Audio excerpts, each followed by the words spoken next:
A very different Week 17 for the New York football teams. One team played playoff spoiler while the other was routed on the road. So let's talk about what went on with New York football. We're going to do it with a host for WFAN. Her name is Danielle McCartan. She's been joining me all season, and she joins me now. Danielle, what's going on? How's my new background? You liking it? Yeah, look, not do I like it. I love it. Danielle has leveled up the background. She's been telling me about this. Now we finally get to see it. It looks good, and I think it's here to stay. Right, Danielle? Here to stay?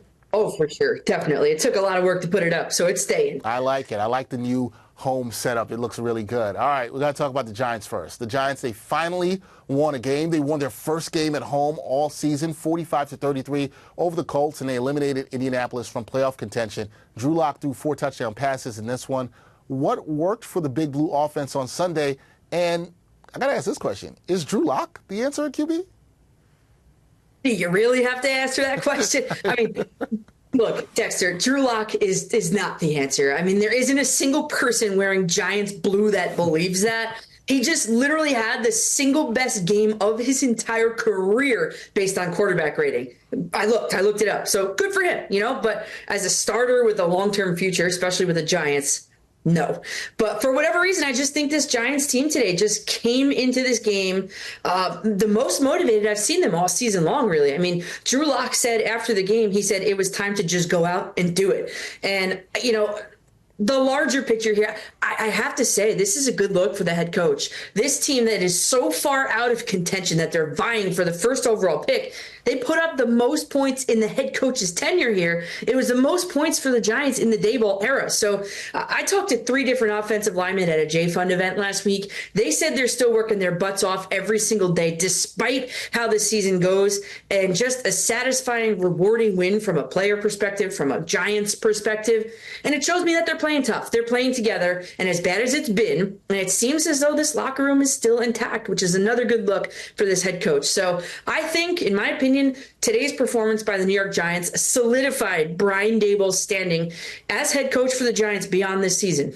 I think that's a great point that you bring up, because this is a good look for him in getting this win, because I thought it mattered how they finished. We know it has not been a good season for the Giants, but having this finish and having this kind of win where the team looked really inspired, I think it definitely is a good look for Daboll, and we'll see if he and Joe Schoen are back. And look, Danielle, we know that the players and the coaches, they do not care about tanking or draft picks. Players and coaches are not talking about that. However, with the loss, the Giants went from controlling their destiny in terms of landing the first pick in the 2025 draft to moving down to 3rd, and they could fall as far as 4th by the end of Sunday's afternoon slate of games. So does this Giants franchise need one of the top 2 picks in this upcoming draft?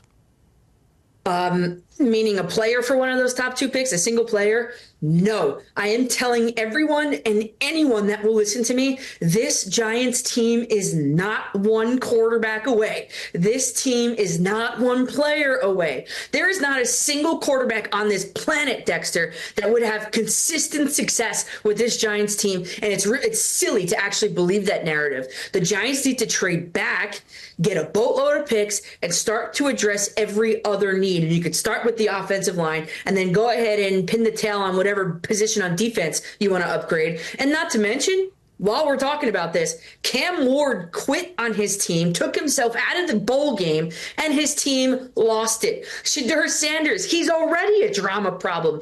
Before his team got completely blown out in the Alamo Bowl, he posted those Giants cleats and what he said about them. So for me, it is a hard pass on an early round quarterback, if not all of them. The Giants have many other holes, and they are better off filling other needs while keeping a stopgap quarterback at number 1 on the depth chart for next season. Now, Danielle, you know that is not always going to be the popular talk among fans. People want to get the quarterback in there. They want to fix that position. Not saying that that is not a position of need that the Giants need to fix. However, I can see going for value and fixing other holes, which the Giants do have a lot of them, as you mentioned, and we'll definitely talk about that more throughout the offseason. Now, over to the Jets, who had a pretty embarrassing effort in Western New York as Gangrene fell to Buffalo 40-14.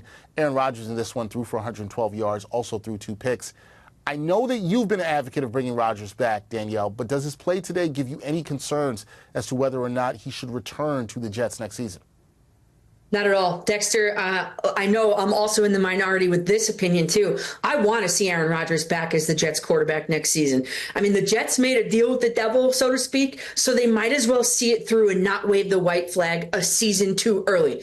Don't forget, Aaron Rodgers is coming back from a significant injury at an old age, let's be honest. And there is no doubt in my mind that he was playing significantly more injured than anyone knew about this entire season, early on especially. So don't forget, too, going into today's game, Rodgers, over his previous 8 games, 14 touchdowns to 1 interception, okay? And don't forget, I'm going to keep reminding everybody, this Jets defense coughed up six fourth quarter leads this season. So maybe you switch those to win because they were winning. Their record would be what, 10-6? This Jets team would be in the playoff if their defense showed up in those games, especially late. If Mike Williams held on to the ball down the right sideline in the closing seconds. So for me, Dexter, there are just too many ifs, and I need to see it through. Rodgers 2025 with one more time while Breece Hall and Sauce Gardner and Garrett Wilson are all playing on the final year of their rookie contracts. Run it back one more year. All right, run it back with Aaron Rodgers. And, sometimes when you're dealing with the Achilles injury and coming back, it's generally said that the second year of coming back is usually better for the athlete than that first year. Now, when you look at the effort from the Jets on the field against the Bills and then all season, some might argue, and I know you've heard this, Danielle, that the talent that they have, with the talent they have, they should be better than their 4-12 record. Did we, and by we, I mean the media, I mean the fans, I mean all of us, did we overrate the talent on this squad, or are the Jets, who they are, who they've shown to be? I can't believe, I don't want to believe that the Jets are, a 4-12 team. For me, I think the talent is, for the most part, there for this Jets team. And they can use some help, of course, in this upcoming draft on the offensive line. And I would say at the secondary level of this defense, like the intermediary level, like linebacker and safety. But when I look at this team, I look at this Jets team and I shake my head and say the coaching is the problem. It always has been. This team looks unprepared. Jeff Ulbrich is in over his head. Robert Saleh, what was he actually there for other than being a cheerleader? This team is the second most penalized team in the entire league, and that tells you a lot about how they practice.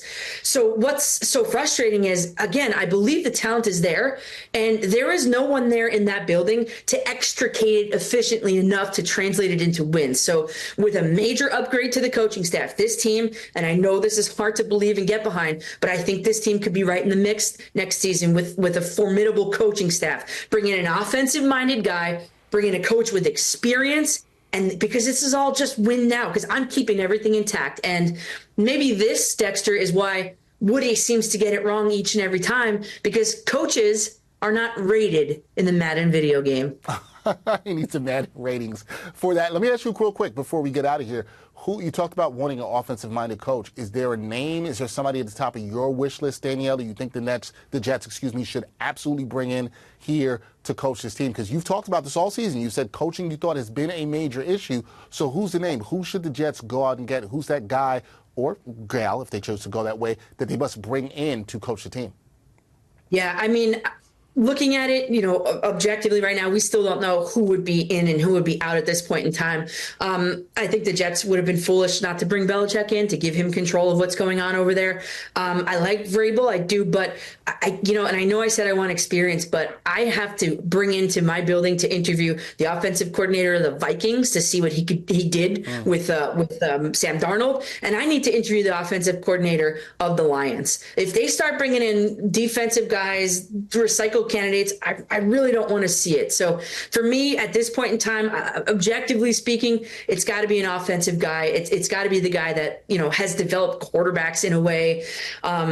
I just think this team is just so win now. I don't have any names right now because the season's not over yet, and some guy could pop up out of nowhere.